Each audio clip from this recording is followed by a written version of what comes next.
আসসালামু আলাইকুম।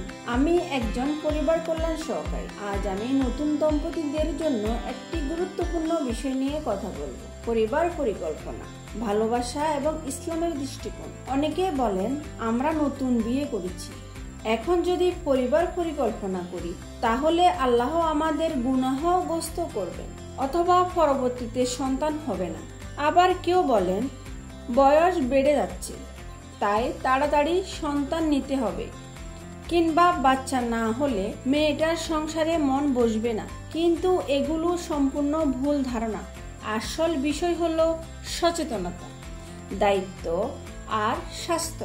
ইসলাম সবসময় আমাদের শিখিয়েছে জীবনকে সুরক্ষিত রাখুন, পরিবারকে সুরক্ষিত রাখুন। পরিবার পরিকল্পনা মানে হলো মা, বাবা ও সন্তানের স্বাস্থ্য রক্ষা করা।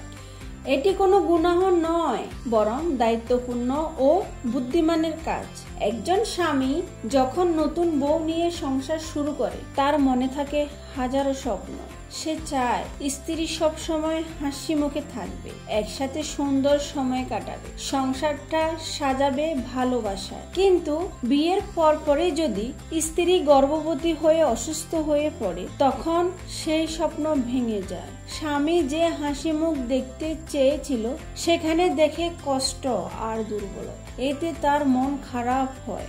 আবার অসুস্থতার কারণে স্ত্রীও স্বামীর মন রাখতে পারে না, সংসারে আনন্দের বদলে অশান্তি আসে। গর্ভাবস্থায় অনেক মেয়ের মেজাজ খিটখিটে হয়ে যায়, তখন শ্বশুরবাড়ির সবার সঙ্গে ভুল বোঝাবুঝি তৈরি হয়। শাশুড়ি ভাবে বউ সংসার সামলাতে পারছে না, আবার বউ ভাবে শাশুড়ি আমাকে বুঝছে না। এই ভুল ধারণা থেকে সংসার ভাঙনের ঝুঁকি তৈরি হয়। কিন্তু যদি বিয়ের প্রথম 1 বছর পরিবার পরিকল্পনা করা যায় তাহলে পরিস্থিতি পুরো বদলে যায়। নতুন বউ সেই সময়টাতে পরিবারের সবার মন জয় করতে পারে, স্বামীর চাহিদা বুঝতে পারে, সংসারের নিয়ম কানুন শিখে নিতে পারে। স্বামী স্ত্রী ও একে অপরকে সময় দেয়, ভালোবাসা গভীর হয়, বোঝাপড়া তৈরি হয়। আর যখন তারা সন্তান নেওয়ার সিদ্ধান্ত নেয় তখন তারা মানসিক ও শারীরিকভাবে প্রস্তুত থাকে। মা সুস্থ থাকে, সন্তান সুস্থভাবে জন্ম নেয় আর পরিবার হয় সুখী। আমি গ্রামে কাজ করার সময় দেখেছি যারা পরিকল্পনা মেনে চলে তাদের সংসার সুখী হয়, মা সুস্থ থাকে, সন্তান স্বাস্থ্যবান হয়। আর যারা তাড়াহুড়ো করে সন্তান নেয় তারা অনেক সময় অসুস্থতা, দুশ্চিন্তা আর আর্থিক চাপে ভোগে। ইসলামও চায় আমরা দায়িত্বশীল হই, নিজের ও সন্তানের জীবন সুরক্ষিত রাখি।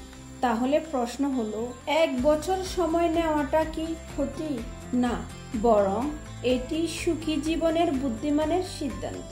নতুন সংসারের ভালো মন্দ বুঝতে, ভালোবাসা গভীর করতে এবং ভবিষ্যৎ প্রজন্মকে সুস্থভাবে গড়ে তুলতে অন্তত 1 বছর পরিকল্পনা করা খুবই জরুরি। আপনারা যদি সত্যি পরিবারকে সুস্থ, সুখী এবং নিরাপদ রাখতে চান আজ থেকে পরিকল্পনা করুন। মা, বাবা এবং সন্তানের জীবন সুরক্ষিত হবে। আল্লাহ আমাদের সব পরিবারকে স্বাস্থ্যবান, সুখী এবং আনন্দময় রাখুন।